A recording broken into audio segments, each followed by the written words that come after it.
Welcome to the About Sex podcast. I'm Joshua Skirtu, and with me, as always, is my lovely wife, Angela Skirtu. Hi. Hi, Angela. How are you? I'm good.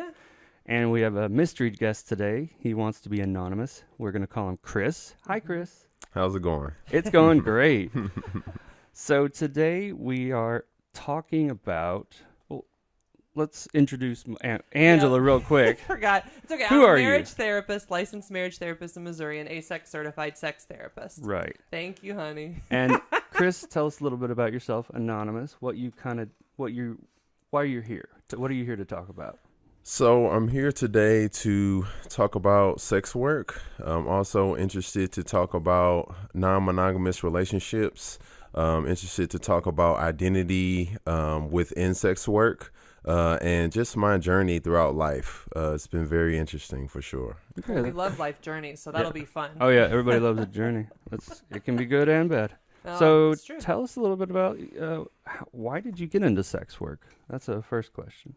So the biggest reason for me was money. Right. At the point in time, I was working a job that I really enjoyed, working with high school and college students, and I really loved their work. However, the pay was not great at all. And so it was a point in which I was working a couple of part-time jobs on the side as well. And I was working like 70, 80 hours a week. And it just wasn't realistic for me to continue that pace. And so for me, I just had to make that executive decision that I feel like I can make some money off of this opportunity. And so I went with it. And then I think another part of it was for selfish reasons. So at that time, I had been in a non-monogamous relationship for about 7 months. Yeah. And I was actually interested in dating men at that time. And I actually had not had a lot of previous experience with male intimacy. Mm-hmm. And so for me, I saw it as an opportunity to practice on other men. And so when I got to time to where I was personally ready to date, I feel like I at least know what I was doing. Yeah, you got a little practice Did in there. anybody introduce you to it? Did you research it beforehand? Did you meet people who were like, this is what we do, you should do it too? How did you even learn about this as a line of work? So through some local organizations, I found myself connecting with other sex workers. And so that was a really empowering experience to get to have an understanding of their experience and kind of their journey. And so from that, I just kind of went with it. And then I had a conversation with my partner about it, and she was super supportive with that. She was okay with it. Super okay with it. She was Nice like, girlfriend. get out there, make some money, then you get to buy me some jewelry, right? We all like that's how it's gonna jewelry. work, right? They like shiny stuff. Or maybe she was open too, or Yeah, she was a little bit. You were. Was it already a non? It was already non-monogamous. So you were already open to having sex with other people. Mm-hmm. But she was like, yeah, if you can get paid on top, Right. hey, why not? Yeah, sounds interesting. Mm-hmm. So how does your how do you do it? You mentioned you do a erotic massage. That's what you kind of focus on? Yes. So for me, that was kind of my niche that I carved out for myself. So I personally, I don't know. I think even though I'm a sex worker, I think the act of intercourse is a very intimate and personal act. Oh, and yeah. So that's why we call it intimacy. Right. Yeah. And so for me, it's a big part of it. For me, I wanted to have the power to choose in which what I can do with certain people. And so through erotic massage, for me, I can kind of set my own boundaries. And I really wanted to make sure that in my sex work, I was doing things in which I was comfortable with and I was in control of. Right. And so for me, erotic massage was a way to do that. Did you even have it like in your own environment, like you set where it was, or did you go to like your clients' places? So I was pretty flexible in the beginning. I would more so travel to other clients. And then I actually had a friend of mine who actually offered up their place to use. So that was really cool to have that outlet, because at the time my apartment was very small and really wasn't conducive. Yeah. I really like talking about sexual boundaries, so I'm kind of curious how you have that conversation with your clients, what it looks like. Yeah, how do you go from I'm going to give you a little bit of massage to because I think that's an important part of side. sex in general, being able to set clear boundaries with people. So how do you do it in your line of work? For sure. So for me, I make sure all of those boundaries are negotiated before I even meet that person. Mm-hmm. Okay. So when I'm reaching out to clients, I explain to them that, this is a erotic massage. It's an hour massage, deep tissue, and afterwards it's a happy ending of your choice, whether that's oral, hand job, or rimming. And then what's rimming? Well, rimming. Yeah, some people don't know. I don't know. Analingus or eating ass. I see. Basically. I see. All right. So you Toss all in know. the salad. Yeah. Sounds good. And so based on that, I typically get a response. Sometimes people will ask, what about intercourse? And then based on that, I'll negotiate. And, if it's intercourse, it's more. And so once that's negotiated, then we meet, and not until that. So, Okay. Do you get paid up front? Um, Or is that an okay question? I don't know if I was so, crossing the line there. that's an interesting dynamic. So a lot of my sex working friends, they make sure that they get their money up front. Before they perform the act. Yeah. For me, I typically don't. I typically leave it up to the client. I've luckily have never had an experience in which someone has shorted me or tried to, I don't know, to try to get over. You've never had that Yeah. problem. No, and But I you're think, pretty tall, man. Yeah, I don't think it's a different dynamic because I'm 6'4", and it's like, It's like, what are you going to try and do Like- to me? like- Really? I think I could take you, but I don't think most people could. It would be I tough. don't know if we're going to have a fight on the live stream, guys. But I am curious about safety. Like, have there ever been safety concerns in this line of work for you? I mean, that's one of the things that's kind of always in the back of your mind. You hear stories of, police raids and all that kind of thing. And so, Stings, yeah. The reality of the situation is, society has a lot of negative views towards sex work, and in many ways it's demonized. And It is. it's like you kind of got to always have your head on a swivel and like paying attention at all times. You've never had a cop try to like? No, No, you've never had that. fortunately. Yeah.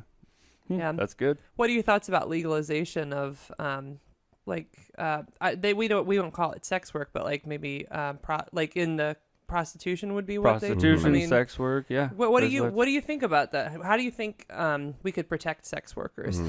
I think it's a good thing. Yeah. I mean, it's legal in Nevada, and they have a good system. Their sex workers are protected. They have to use protection. They have to get regularly tested for STDs. So Then there's also videos watching to make sure people are safe. And actually, I think they have a rule where the sex worker has to actually see the other person's genitals before they go back, so they can approve to make sure there's no interesting. surprises. I don't know if that's a real rule, but what are No, your no. thoughts I on saw an You actual saw study it? on Okay, it. okay. I don't know if it was just in Interesting. Reno I will or if it's all. inspect you. And I then don't you know can if it do was this. just Reno brothels or if it was all in Nevada, but I know that was the Interesting. rule they had there. For me, I think it's a no-brainer that should be legalized. I think sex work is the oldest profession in human history. It really is. And I think it's a real travesty that it's not. Yeah. I always have this conversation with my sex working friends that sex work is literally the most important job in this planet. And I feel like if sex workers around the globe were to take 2 weeks off, I feel like it would be chaos. It would be chaos. The same would 2 be. weeks are like scattered. Yeah, no, like everybody at the same If they all time, went on 2 weeks strike. off. Yeah, It's like you're going on strike. shit gotta- would hit the fan. Oh, no. I need that plug for my computer. Oh, here it is. Okay. Sorry. No. We're about to lose the stream. Okay, I'm glad Battery you was didn't. not plugged in. Oops. So, you say that like them being 2 weeks off would be a big deal. Like, what kind of impact do you see sex workers having on the culture and on people? So one of the things that I've gotten an opportunity to kind of realize, I guess through my experience, is that it's so much more than sex. Oftentimes, think that I'm like Dr. Phil or something. Like my clients you're come to me with all types of issues, whether it's with their wife or, with children or things going on. And so it's a level of care that I didn't anticipate that I would have to do. There's a lot of emotional baggage that exists within my clients. And sometimes it's not intentional, but they just kind of leave it on me. And so like there's a lot more than just sex. It's like they're talking to you and telling you their problems and just somebody to unload on. For sure. And unload and on. it may be the only form of therapeutic touch or healing touch they experience at all. Like people with disabilities sometimes. We heard about the Hand Angels. Wonderful we did one organization. episode about that. We did an episode about that where they give hand jobs to people with disabilities. It's a volunteer Because organization. honestly, I see sex as a human right. Like if you can't get it because you have disability or you're an awkward kind of person, like you should have a way of getting it. Which, by the way, the World Health Organization agrees with you. So, it is a human right. Everybody has a right to have intimacy and to feel loved and connected to other people. So we want to talk a little bit about race in sex work. You're African American, and you said there's a little bit of a. Tell us more about this. Like, so do you not think that you get as many clients, or do you think people pick and choose more differently, or quite the opposite? It's one of those things that's very interesting. And I think this is more so has a lot to do with gay culture as well. Men who are masculine and have athletic builds are coveted. And so they are considered kind of like the cream of the crop. And so for me, I think it's quite the opposite when I don't post any pictures or anything on my advertisement, but I think just reading my statistics alone that I'm 6'4", black, I have tattoos, athletic build, six-pack, big black cock. They're like ready I just to learned go. what the BBC was a couple sessions ago. They're ready to go. I mean, he's anonymous. I said, can I ask? You don't have to say yes. I'm 7.5 inches. That's pretty good. That's a medium so one. you all know. Really? Hey, he said big black cock. Let's hear how big it is. I guess we have to explore that, right? BBC, what does that mean? Okay. But back to race. But you're also an athletic build. You look like you're fit. You exercise probably every day, yeah? Not every day. I'd say about 2-3 times a week. Well, that's good. Yeah. That's awesome. Once you get there, it's just about maintaining, right? Yeah. Well, earlier, before we started taping, you started talking about financial potential. So can you talk a little bit about that? Like, what's the difference between like white men and black men and how they're earning money in this field? Yeah, so this was something that I found really interesting in my research, specifically with male sex workers. So white men earn the most in terms of sex workers, but in terms of earning potential, black men who are masculine and dominant have the highest earning potential. And I thought that was really interesting and frustrating at the same time. I think a lot of times in media, a particular image of the black men is kind of demonized. And at the same time, that same image is secretly coveted. Yeah. And by white men. And so it's interesting dynamic. How do you see black men being demonized in culture? Wow. Wow. Is that okay? I'm just I wanted to talk about race. You asked how black men are demonized in culture. Like, wow. They call I them, know it exists. I would like to hear it. I think our president has called them thugs. Like as general, just something like that. Yeah, I think that thug imagery, whether that's being seen in the news, whether that's seen through entertainment, right? Pigeonholing black men into certain categories. You must be some type of athlete or some type of rapper. And I think by and large, there's a fear and a stigma when it comes to black men, and it's very unfortunate. I want It to is say something unfortunate. on that though. So like you're talking about images of like shame around being a black man. But one thing I've been talking with my clients a lot about is that the dirty underbelly of shame is excitement and intense eroticism. So really, they just want to bang you. Well, it's the more shameful something is, the more people desire it in a very undertoned sort of way. It's kind of like affairs. There's affairs are something everybody would mostly agree is something shameful, but then that's what makes them so intoxicating because they're like wrong or taboo. Oh, we're not supposed to do this. Yeah. And so I do think you probably have some great earning potential. Maybe it's about marketability. I don't know. Yeah, who knows? Yeah. Yeah, it's just travesty that there is so much negative. And we have all the Black Lives Matter movement going on right now. And unfortunately, a lot of times, young black men are automatically targeted by police as criminals just because they're walking down the street. Yeah. That's it. If I'm walking down the street up in my neighborhood over here, I won't get pulled over. But if you did, you might. Yeah. I don't know. Have you been pulled over by the police here? It's one of those things that I've encountered throughout my life, and it's one of those things that it's frustrating, and it's one of those things that you have to deal with because it's something that I can't change. It's something that's beyond my control. Right. And for me, I think just surrounding myself with like-minded individuals who like appreciate me for who I am, I think is the key. And you have to choose your battles because I think it's opportunities in which you can educate people, but at the same time, you have to take your own self-care and realize it's not your obligation to educate people, Right? Especially in this information age. Right. Yeah, you can Google it, right? Yeah. Well, there's also a lot of misinformation on the other side. That's true. Like there are people who are trying to like take the Lives Matter thing and throw a different word in the front to distract from the point of it, which is that Black Lives Matter. Yes, all lives matter, but guess what? Our black neighbors need our help more right now. And I think that's what people kind of don't understand. For sure. Yeah. So why don't we talk a little bit about how your non-monogamous relationship works right now? Like, how does that work out being a sex worker? It's a never a dull moment. Is there ever any jealousy or tension conflict? or with You know what? Not really. No? I think most of the jealousy has come into play through my partner and I's casual dating. Yeah. Because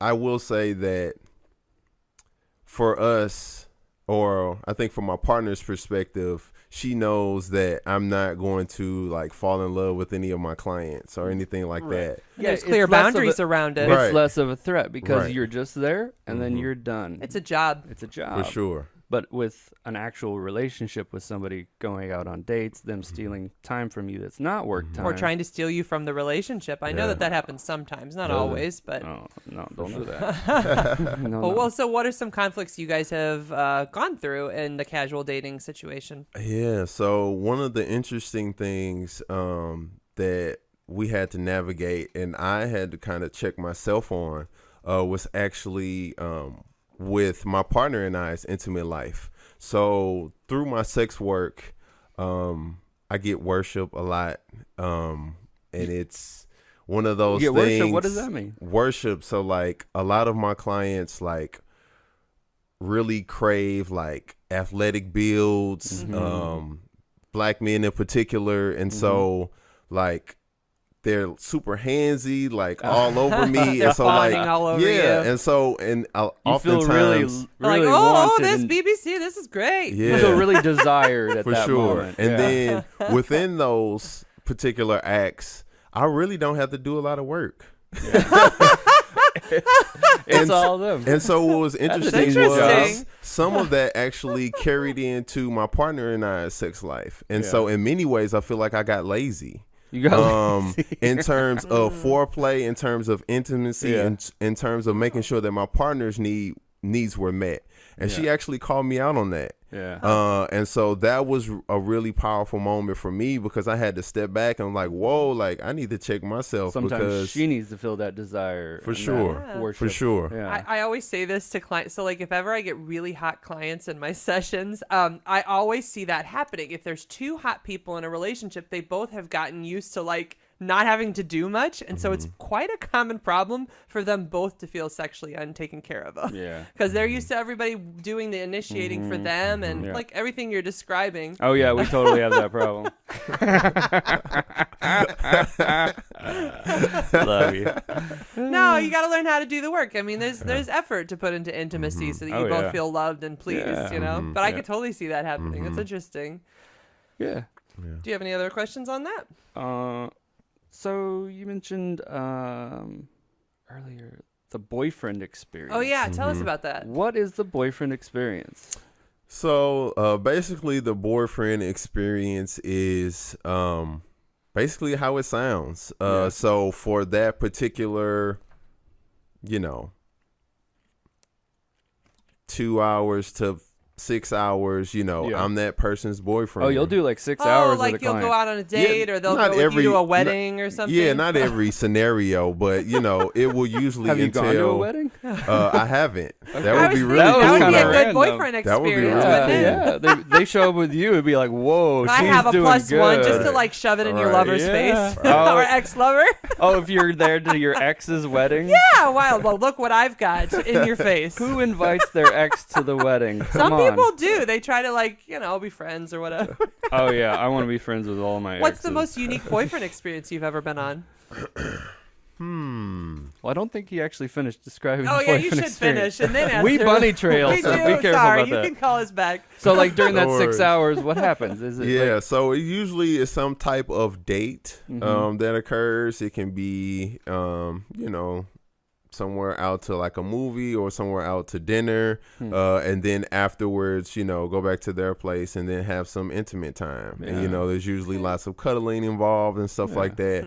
And so it's very much like a boyfriend experience. And that's probably a little more comfortable for some clients because you don't want to just walk into the room and be like, "That's it, time to get on it." You're human beings. Yeah. You want to connect you with want to connect somebody. on That some makes level, sense. talk. Yeah, that sounds interesting. Okay, so now the question about the coolest story or the interesting story. Uninteresting story.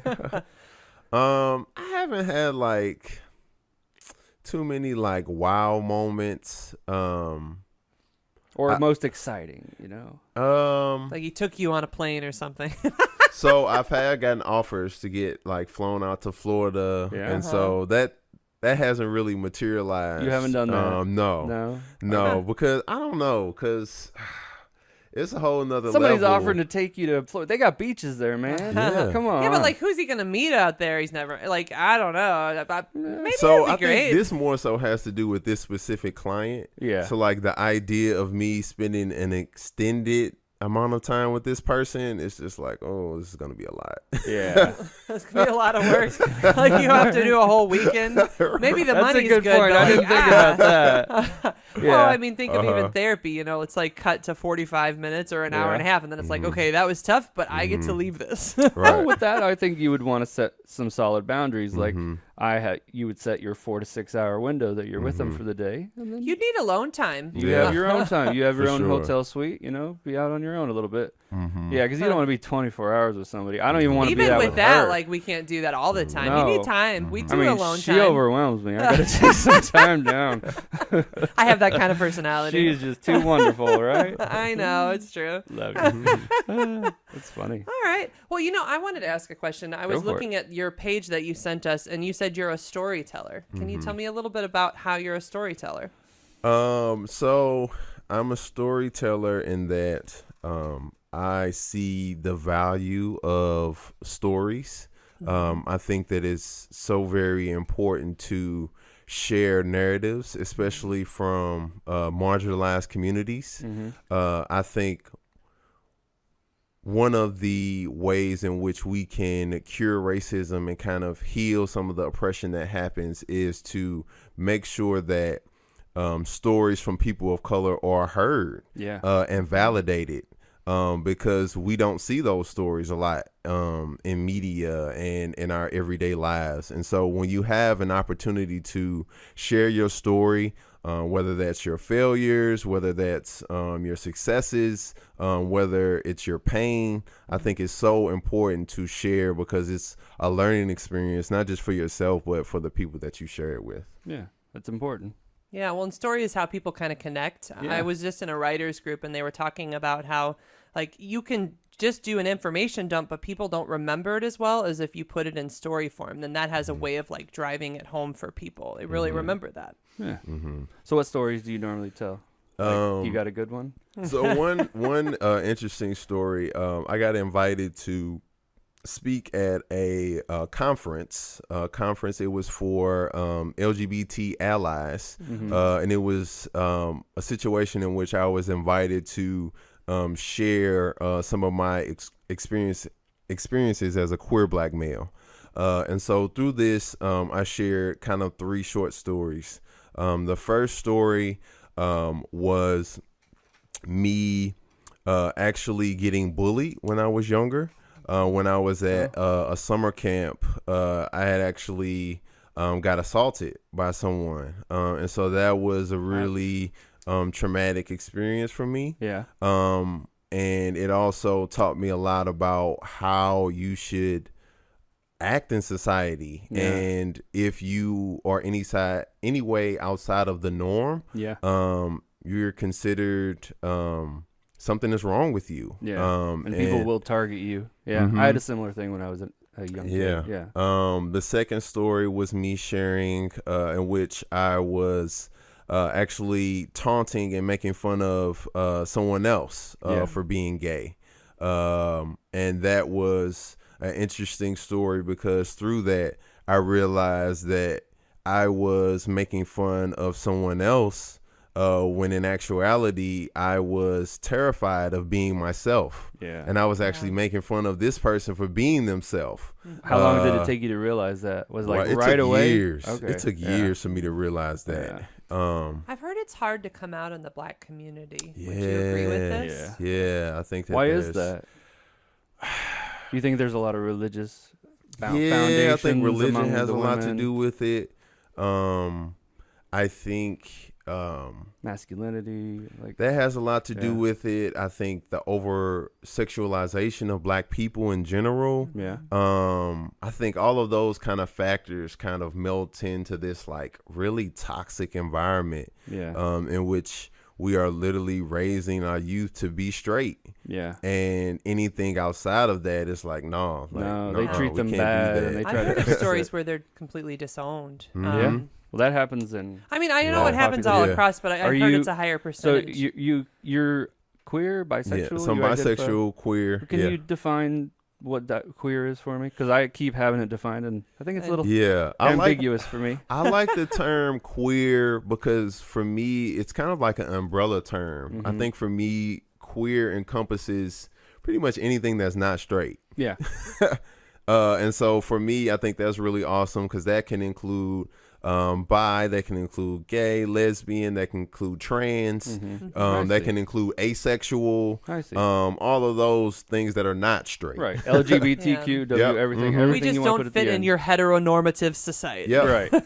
Exactly. That's a good definition. Good to know. So you identify as bisexual, queer. Yeah. Okay.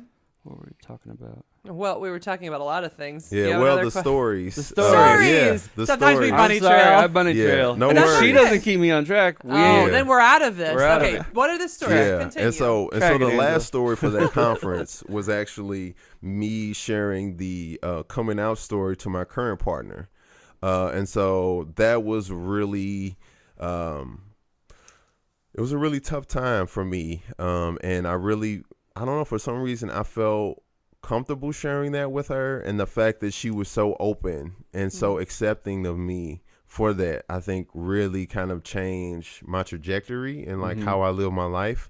And so I kind of told those stories to kind of pull together that we really need to change the narrative on how we educate ourselves and educate our youth. I think we so much focus on the conversation of the birds and the bees, but we have to realize there's so much more to nature. There's the sun, the clouds, other insects, there's the soil, there's so many different parts kinds that of comes into that. Yeah. Exactly. There could be a robin, a blue jay, you never know. For sure. And watch out for the crows. For sure. They talk. Yeah.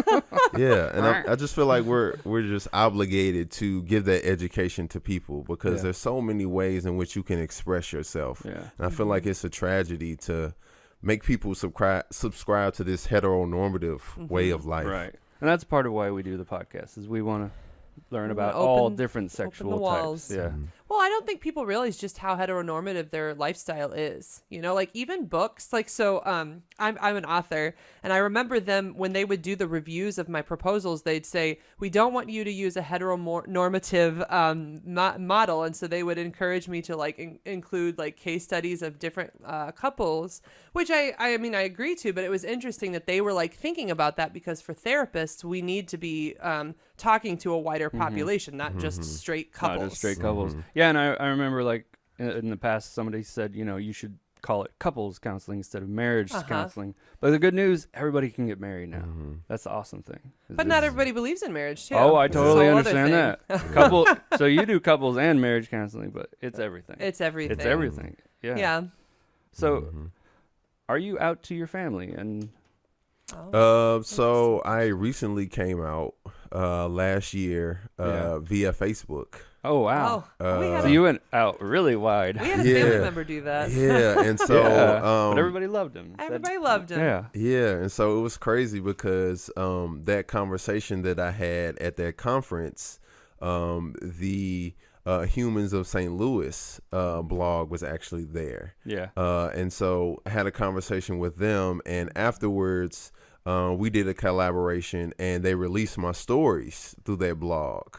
Yeah. And so basically I just released that article, and so if anybody read it in its entirety, they would realize, you know, that I'm queer. Yeah. And so it had your name attached to it? Yeah, so that was intense. Yeah. And so for me, I was overwhelmed at the amount of love that I received from friends, from complete strangers. Wow. I did receive some pushback from family, which was frustrating. And yeah, it's kind of like, how'd you deal with it? It wasn't, I guess for them, they were more so concerned about the way that I came out. Because it was public. Yeah, and it was in that public that's because form. They themselves have shame about it. Well, I think that's their problem. I think it's also that like I think it's hard to have to keep coming out again and again and again in these different ways. Like, so like Facebook is a way to just blast and say, look, you all know now. I don't need to keep coming out to you people. Exactly. Although I don't know. That's my thought. Is it different for you? I think it was that, and then also I think through those stories, I think I had an opportunity to educate some people and also provide learning experiences for other people. And so for me, I think any backlash, I was thinking any type of backlash that I receive for this, I think is worth it, because I think that it was a really powerful story to share. And I think, you know, people can benefit from it. And it was shown by the love that I got from after it was posted. That sounds awesome. Great.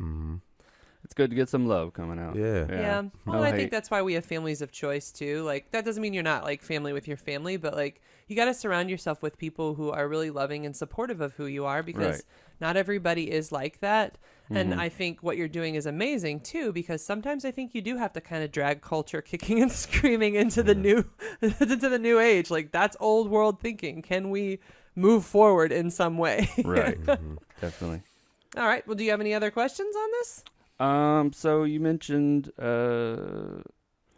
transparency, awareness, sex education. Are there things that you do to try to do that? Things like this? Is this part of what you do? Like do interviews, or are there any other ways that you do it? Yeah, so I think that these are opportunities for me to share those stories. I also do work within the local community. I set up educational workshops, set up opportunities for people to be transparent and really share their stories and just have opportunities to be vulnerable. I think especially growing up in St. Louis, I think that I was not properly sex educated. There were so many things that were missed, and I think because of that, I made so many dumb choices. And so, just having an opportunity in which people can connect with like-minded individuals and really educate themselves, I think is so important. Yeah. Sex education is very important. It's so terrible. We only use abstinence-only education. We don't go anywhere beyond beyond don't do it and then hygiene. And it's so complex. I remember we had an entire multiple weeks in our health class where this was the only sex education we had. We had a little mention of condoms, and then we had all these photos and videos of all these STDs. Yep. I'm like, oh my God, I don't want to have sex with that. And they threw all these statistics. They were throwing 1 in 4 people have STDs, but they don't tell you that really the most common is herpes, which really most people have herpes. It's very common. Yeah, we all have actually some of the viruses. Most people have it. If you had chickenpox, you had a type of the herpes virus. It's a different one, but they're still pretty common. I was raised in Texas. You can tell by the accent, right? He's actually worked out of it. So I've worked on it. Yeah. No, but because of this lack of education, Missouri, we've looked this up. Missouri's #1 in teen pregnancy, right? Wow. Is it? We looked that up on our sex education it used to be episode Texas. long ago. We lost that battle. And we have high numbers of STIs and STDs because people don't know that they'll even miseducate on condom usage. They'll say it's not 100% effective, and they try to be over dramatic about how it's not effective, but it's actually 99 point something percent effective. 1 in 10,000 to 1 in 100,000 failed. That means a condom breaks, or they didn't put it on correctly, or somebody, or maybe they doubled it up and didn't realize that might cause more friction, or it was old and expired, and they used it past the date. So the reality is, yes, it's not 100%. A lot of it's user error, though. Pretty damn. Yeah, it's pretty damn good if it's used properly. Right. But with proper sex education, they can actually have closer to 100% because then they know how to properly put it on and all that good stuff. But it's more than that. Sex education is also about how you communicate about sex, how you can feel comfortable to identify, even knowing what it means to be queer. We've had to ask that question several times. We didn't get that education. Yeah, nobody taught me any of that. So what effects do you see that lack of education having on either the people around you or yourself and how you were raised? Wow. I know, big question, right? You need to speak for the entire population, by the way. Sorry. I'm assuming as a sex worker, you do use protection. Oh, yeah. So, sure. This is a personal question, but as a young man, did you know to use it, or did it not even come to mind? So it's crazy. My earliest experience is with sex. I didn't use condoms because I didn't know how to put them on. Oh. And so that's just sex 101 type thing. And I didn't know, and so I opened myself up to a huge risk. Yeah. And, some really bad things could have happened. Fortunately, they didn't. Yeah. But you got lucky. Yeah. Simple things like that. And so for me, it took educating myself and then also unlearning a lot of things, from gender roles to negotiating consent and all of those type of things. And it's really important, especially that communication piece, because sex and sexuality is so taboo, and we're not supposed to pay attention to it, and then it's either don't talk about it or it's hypersexualized. Yeah, there's very it's no gray area. Exactly. Yeah. Which makes it hard for people to casually talk about sex because they're either we talked about this dynamic before. You almost feel like you have to be a slut or you have to be like a school marm. You can't do anything in between. And but you I feel like there both needs to be in between. Yeah. It's okay to be sexual and just be a person and talk about things. Yeah. And we're actually really comfortable talking about sex because she's a sex therapist and I have no boundaries. But it actually has come up as a problem sometimes because she starts talking about anal sex around a bunch of our friends, and she'll say like, oh yeah, every guy loves anal sex, and all the guys in the room who are straight, they're like, no, they don't. How dare you say such a thing? Oh, get the woman out. Get her out. I don't quite say it that way. But no, like, you said that. I say many men enjoy that because obviously that's access to your prostate. So when they Right. do try it, it feels good. But that's the point. Like in certain social settings, because I talk about sex all day, every day, I'm not always aware of where that filter is. And thankfully, Josh is a guy who why says, not- you know, Angela, you should pull that back a little bit. Why don't we talk a little bit actually about the prostate, the male prostate, and how it is a part of the sexual male organ? Because the penis extends externally, and then on the inside, it's connected to the prostate, which goes behind the, what do you call it? The anal cavity? What do you call it? It's under the, well, we could look it up, but like it's under the urethra and it's kind of behind the balls, but like it's a little bit easier to access the back of it through the anus. But you can also access it through deep tissue massage around the penis. Like I don't know if you've felt this before, but like if you kind of go deep, you can feel the base of the penis below the skin, and you can kind of access the prostate between the balls and the anus. The visuals. Like, have you done deep tissue massages to kind of try and get into that prostate area? What's that like? It takes a little bit more time versus when you actually insert inside the anus. That's obviously quicker. But yeah. And most of your sexual clients are male, you said. Yes. I would say 98%. Yeah. Okay. And are most of them wanting anal, or is it more oral? Or So a vast majority of them are content with oral. Some yeah, everybody loves a good blowjob. Yeah. Why would you say no to that? Yeah, some prefer intercourse. It really just depends. Yeah, it depends on the person. Yeah. Okay. Sounds good. All right. Well, are there any final stories or things that you want to make sure that we cover in our podcast? Because I feel like we've covered like a whole lot of stuff, but we want to make sure you're getting to important things that you want to talk about. Yeah. Any message you want to share? Wow. We talked about so much. Probably feel a little overloaded. Here's the thing. We've had people download this in China and Iran, all around the world. Africa. So it's amazing That's that awesome. any message you have of positive sexuality. Yeah. What do you can want to share. tell the world? What do you want to tell him? If you see a young man in Iran, say, what do you want to tell him? If he is queer and he doesn't want to be out, Or he's scared. or he's scared. Wow. Yeah. That's a hard question. It is. Let's put that all on his shoulders. Put He'll it be all on your fine. shoulders. I Save think- the world right now. No, just change No it. pressure. Let him change answer. Yeah. And so staying true to yourself sounds simple, but it's really difficult. Yeah.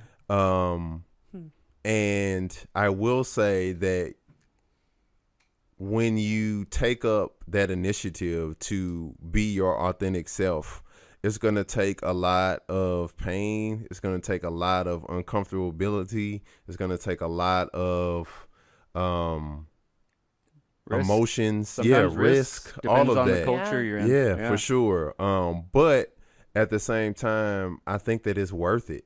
Because when you can get in a space in which you are your authentic self, I think that's when you truly see yourself shine. Yeah. And through that, I think you attract other people who are really interested in the genuine you.